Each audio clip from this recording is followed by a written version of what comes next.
Je vous remercie beaucoup, vous tous qui êtes en direct avec moi et qui me suivez. Je vous demande en même temps de partager la vidéo que je suis en train de faire, voilà, pour que vos amis aussi qui sont connectés puissent vraiment savoir ce que je suis en train de prêcher. Voilà. Grâce à Dieu, aujourd'hui Dieu a mis sa parole en nous. Voilà. C'est nous qui portons aujourd'hui la parole de réconciliation. Donc j'ai un message à vous annoncer ce matin.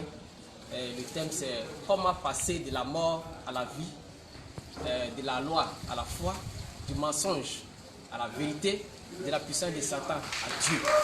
Selon Actes chapitre 26, versets 17 à 18.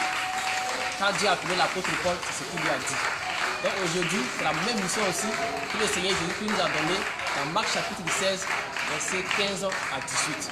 Vous voyez, depuis que l'homme a mangé le fruit que Dieu lui avait interdit, l'homme est mort dans Genèse chapitre 2, versets 15 à 17. Vous voyez, donc quand l'homme est mort, quand nous revenons dans Romains chapitre 5, verset 12 jusqu'à 19, l'Écriture dit que par un seul homme, tous sont morts. Et aussi, par une seule personne, aussi par un seul homme, tous seront justifiés. Donc par Adam, nous sommes tous morts. Aujourd'hui, par Jésus-Christ, nous serons justifiés. Vous voyez, donc voici là où est parvenue la mort.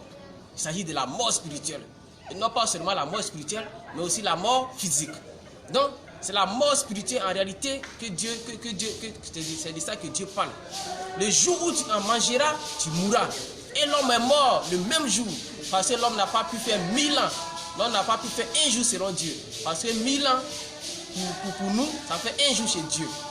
Vous voyez, Adam a fait 930 ans. Donc, il n'a pas fait les un jour selon Dieu. Mais nous allons rattraper ça dans les 1000 ans. Quand le Seigneur Jésus-Christ reviendra. Donc vous voyez, aujourd'hui, que faut-il faire pour passer de la mort à la vie, de la puissance de Satan à Dieu, du mensonge à la vérité, des fausses doctrines à la saine doctrine? C'est de ça qu'il s'agit. Vous comprenez? Maintenant, pour que quelqu'un aujourd'hui soit sauvé, qu'est-ce qu'il doit faire? Puisque, quand nous lisons Marc chapitre 16, verset 15 à 17, Jésus a dit, allez par tout le monde, prêchez la bonne nouvelle. Celui qui croira et qui sera baptisé sera sauvé. Mais celui qui ne croira pas sera condamné. Vous voyez. Donc, cette parole-là est donnée à ses élus, à tous ceux qu'il a destinés au salut, qui sont sur la terre, ceux à qui il a mis son Esprit Saint pour propager, pour annoncer sa parole de vérité. Donc, nous aussi aujourd'hui, nous avons reçu cette bonne nouvelle. C'est pourquoi nous efforçons aussi de prêcher cette bonne nouvelle afin que tous ceux qui sont de Dieu, qui sont sur la face de la terre dispersés, aussi reçoivent ce message afin qu'ils puissent vraiment se convertir, passer des ténèbres à la lumière, de la puissance de Satan à Dieu, du mensonge à la vérité. Parce que si tu demeures dans le mensonge, tu meurs dans le mensonge, tu iras en enfer direct. Vous voyez. Donc, quand les apôtres ont reçu le Saint-Esprit le jour de la Pentecôte dans Actes chapitre 2, à partir du verset 1 jusqu'au verset 47, quand l'apôtre Pierre a prêché la résurrection du Seigneur Jésus-Christ, il dit c'est Jésus que vous avez crucifié là. C'est lui qui est le Christ. C'est lui qui est le sauveur. Dans Actes chapitre 4, verset 12, il dit, il n'y a de salut en aucun autre, car il n'y a sous le ciel aucun autre nom qui ait été donné pour les hommes par lequel nous devons être sauvés. Donc, c'est le Seigneur Jésus-Christ qui sauve. Parce que quoi? C'est lui qui est le sacrifice agréé par Dieu. C'est pourquoi dans Jean chapitre 1, 29, il est dit, Jean l'a présenté, voici l'agneau de Dieu qui ôte le péché du monde. Donc, si quelqu'un doit être sauvé aujourd'hui, il doit croire au Seigneur Jésus-Christ, prendre son baptême au nom de Jésus-Christ, pour que vraiment il puisse entrer dans la vie. Il doit naître de nouveau. Comme Jésus a dit à Nicodème, dans Jean chapitre 3, verset 1 à 8, il dit, si un homme ne naît d'eau et d'esprit, il ne peut entrer dans le royaume de Dieu. Donc, naître d'eau et d'esprit, c'est quoi? C'est d'abord prendre ton baptême dans l'eau, et puis Dieu détend son esprit. Mais si tu ne passes pas par les eaux du baptême et que tu es là, tu raisonnes, tu iras en enfer directement.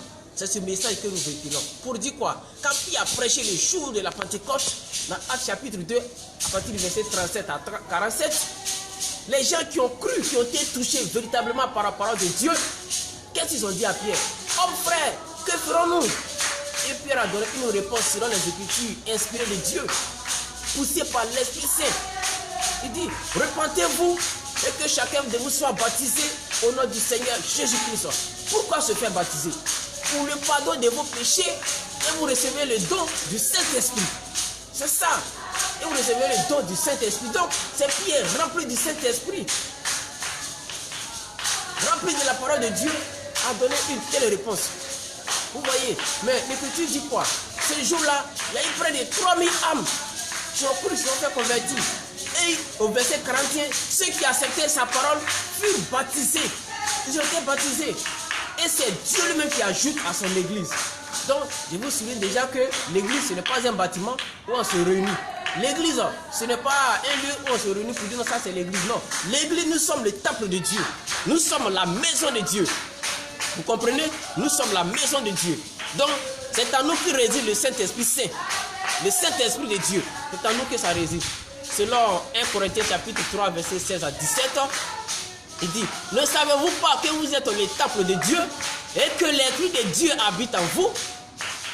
Si quelqu'un détruit le temple de Dieu, Dieu le détruira. Pourquoi? Parce que le temple de Dieu est saint et c'est ce que vous êtes. Donc aujourd'hui, nous sommes le temple de Dieu. L'Esprit de Dieu réside en nous. Pour dire quoi? Celui qui reçoit le Seigneur Jésus-Christ, Dieu lui donne l'Esprit. Parce qu'il a dit que Dieu donne l'Esprit à ceux qui l'aiment. Oui. Et il nous a scellés du Saint-Esprit. Parce que quoi? Il nous a aimés et il nous a donné son Esprit Saint. Pour dire quoi? Aujourd'hui, si quelqu'un doit passer des ténèbres à la lumière, de la puissance de Satan à Dieu, du mensonge à la vérité, il doit croire au Seigneur Jésus-Christ. Il doit prendre son baptême au nom du Seigneur Jésus-Christ. Je vous souligne aussi déjà que le cours de baptême n'existe pas.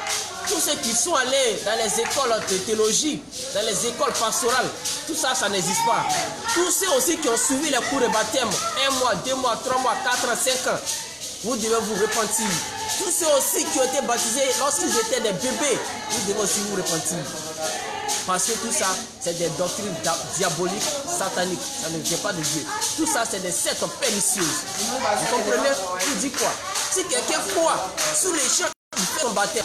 Nous avons l'exemple dans Actes chapitre 2, dans Actes chapitre 8 aussi. Lorsque l'eunuque éthiopien, qui quittait l'Éthiopie pour venir adorer Dieu à Jérusalem, mais quand l'Esprit a poussé Philippe à aller vers ce monsieur, lui annoncer l'évangile de Dieu, il continuait leur chemin.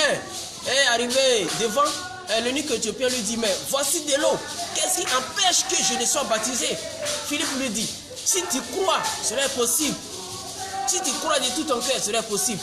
Et il répond à Philippe, je crois que Jésus est le Fils de Dieu.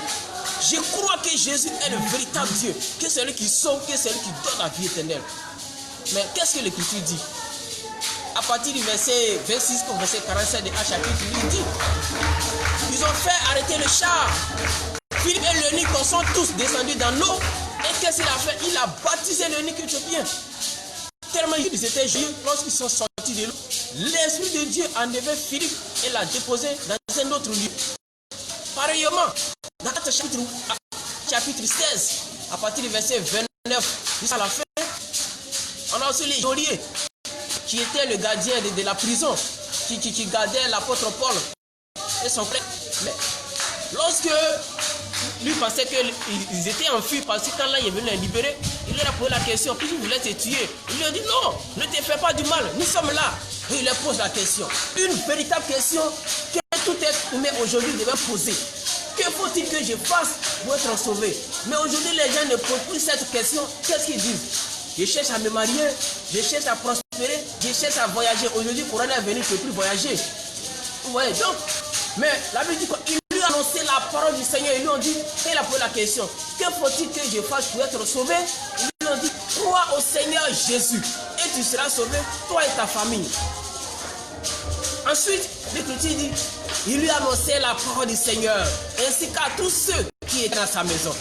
Mais l'Écriture dit, à cette heure même de la nuit, il lava leurs plaies et aussitôt il fut baptisé, lui et tous les siens.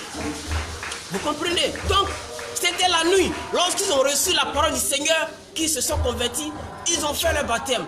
Mais pourquoi aujourd'hui vous raisonnez en disant que Non, il faut faire des coups de baptême. Non, il faut apprendre les hommes à faire ceci. Il faut apprendre les hommes à faire cela.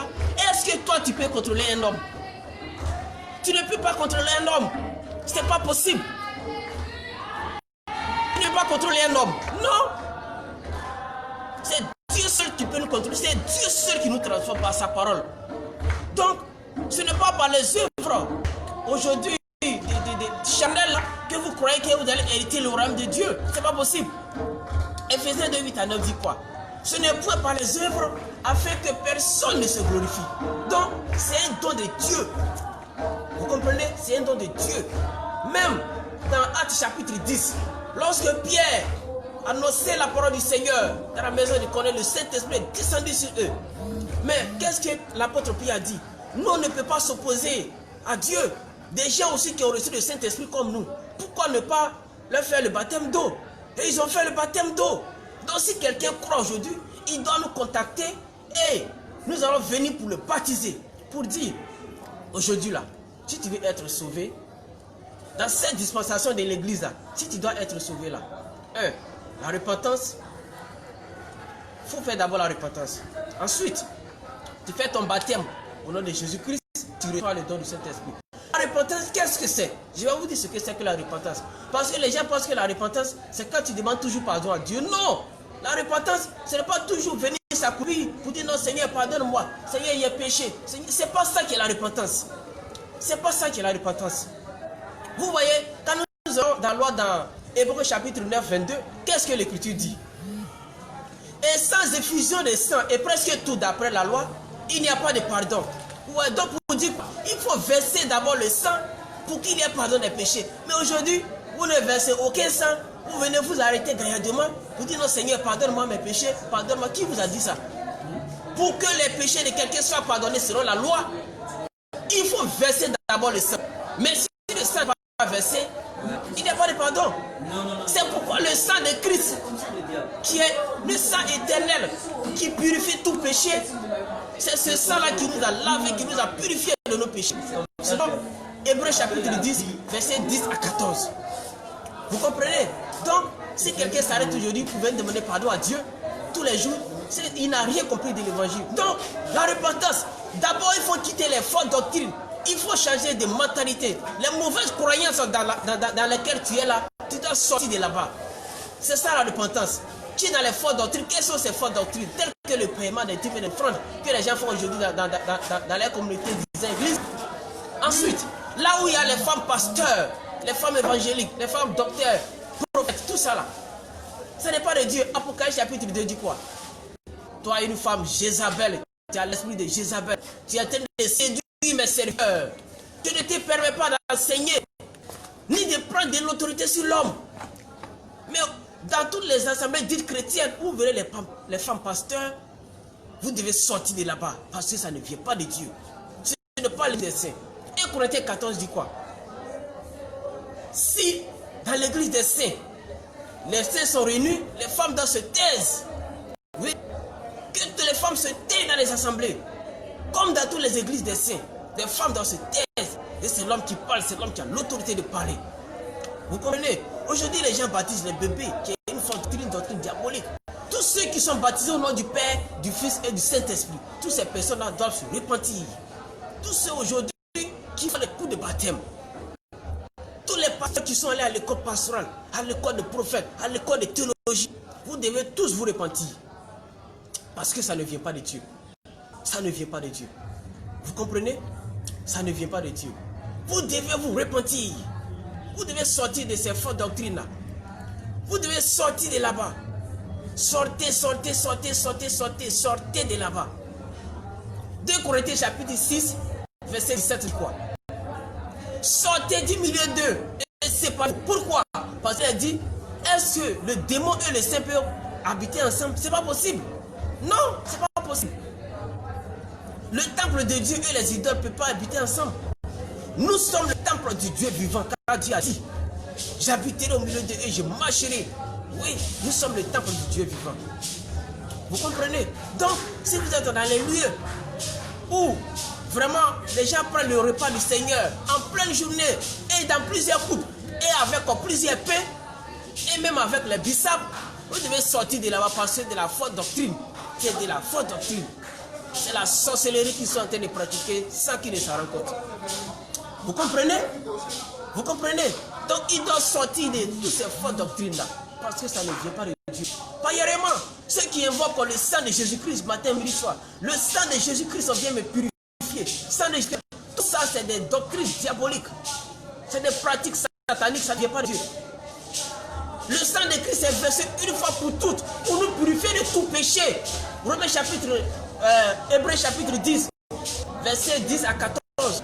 Le sang de Christ nous a sanctifiés, nous a purifiés une fois pour toutes. Et puis c'est fini.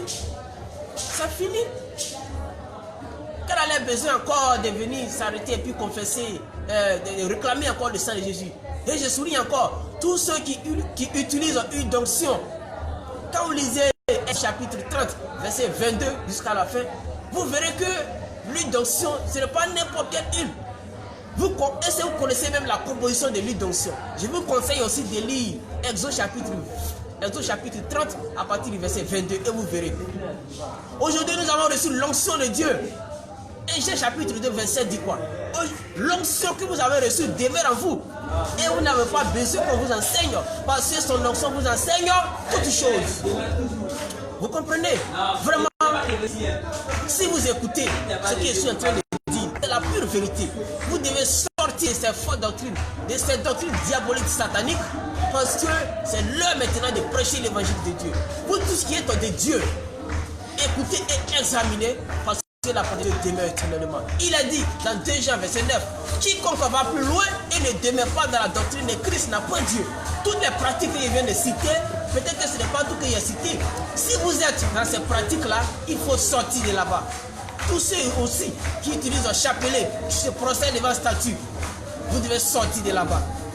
Vous comprenez? Toutes les églises évangéliques, les ministères, tout ça là, vous devez sortir de là-bas. Parce qu'il y a une seule église qui est l'église de Dieu. Que le Seigneur vous bénisse et que vraiment il veille sur vous. Je bénis tous les saints du monde entier. Je bénis tous les frères et sœurs. Je bénis tous mes amis, toutes mes connaissances. Que le Seigneur ouvre les yeux afin que vous puissiez passer des ténèbres à la lumière, de la puissance de Satan à Dieu.